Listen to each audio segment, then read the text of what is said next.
internet is filled with fertility do's and rules you should be following to get pregnant. But what about the things you shouldn't be doing? Let's talk about it.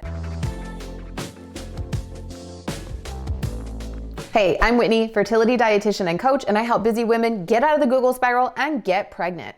I've helped hundreds of women figure out their fertility so they can grow the family of their dreams. And in today's video, I'm sharing 5 things I would not do if I were trying to get pregnant today. As always, this video is meant for educational purposes only and not meant to be a replacement for medical advice. We're gonna dive right into it. The very first thing that I wouldn't do if I were trying to get pregnant is use a generic cycle tracking app to tell when I'm gonna ovulate. So if you're just going to the app store and gonna download a cycle tracking app, there are primarily 2 methods that these apps use. There's a mix of both, but 2 usual ones. The first one is basing ovulation off of a generic 28-day cycle. If you have followed me for any length of time, you know that only 13 to 15% of women actually have a 28-day cycle. And so for the rest of us, that data is pretty much useless. And so if the app that you're downloading uses that 28-day cycle and you don't have one, it doesn't work. The second method that a lot of these apps use is guessing when you're gonna ovulate based on your previous cycles. So let's say last month you had a 32-day cycle, you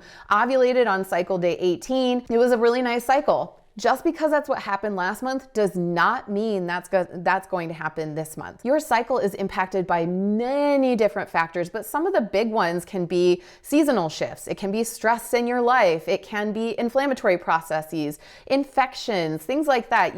Each cycle is its own entity. And so just because you had a certain kind of cycle last month does not mean it's going to repeat itself exactly the next month. Instead of using these generic apps, I would strongly suggest tracking your own fertility signs so that you can nail down when your fertile window opens up and confirm when you're ovulating. Which brings me to my second thing that I would not do, and that is using just LH strips to measure when you're ovulating. LH strips, also known as OPKs, measure something called luteinizing hormone. Your luteinizing hormone surges right before you ovulate. It helps kick that egg out of the ovary, and they are excellent at predicting when you're gonna ovulate. The problem is they are just predictors. They do not confirm your ovulation. And so if you are definitely trying to figure out if and when you are ovulating, you can't really just use these strips alone. Instead of just using LH strips, I recommend using this in combination with another method to confirm that you've ovulated. There are 2 primary ways to do this. You can measure progesterone, which usually requires a blood sample or a very specific tracking device like Mira or Anito, or you can use basal body tracking. Measuring your basal body temp throughout the month can help you figure out where your ovulation is and if there's a temp shift to go along with it. Whenever I talk about LH strips, I always think about my client, Andrea. She was so frustrated when we started working together. She was using LH strips to figure out when she was ovulating, but what was happening is that she would have her confirmed LH surge, her and her husband would have timed intercourse. 2 weeks later, when she didn't get her period, she was absolutely sure she got pregnant. She kept getting negatives and couldn't figure out what was going on. When we took a closer look at her basal body temps, we actually saw that she had 2 LH surges each cycle. She would typically have an early one on cycle day 13, and then another one following on around cycle day 15 to 16, and that was her true ovulatory surge. So the timed intercourse her and her husband were having with that first mini surge was while fun, not actually effective at conceiving. Once we figured out when her true fertile window was open and when she was ovulating, she was able to get pregnant 3 months later. What are you using to track your cycle right now? Comment below and let's talk about it. The third thing I would not do if I was trying to get pregnant is getting off of hormonal birth control and trying to conceive right away. Hormonal birth control is very effective, but it does cause some nutrient deficiencies, specific nutrients that are key for conception, B vitamins, vitamin D. And so I would recommend, even if you can get pregnant immediately after coming off of birth control,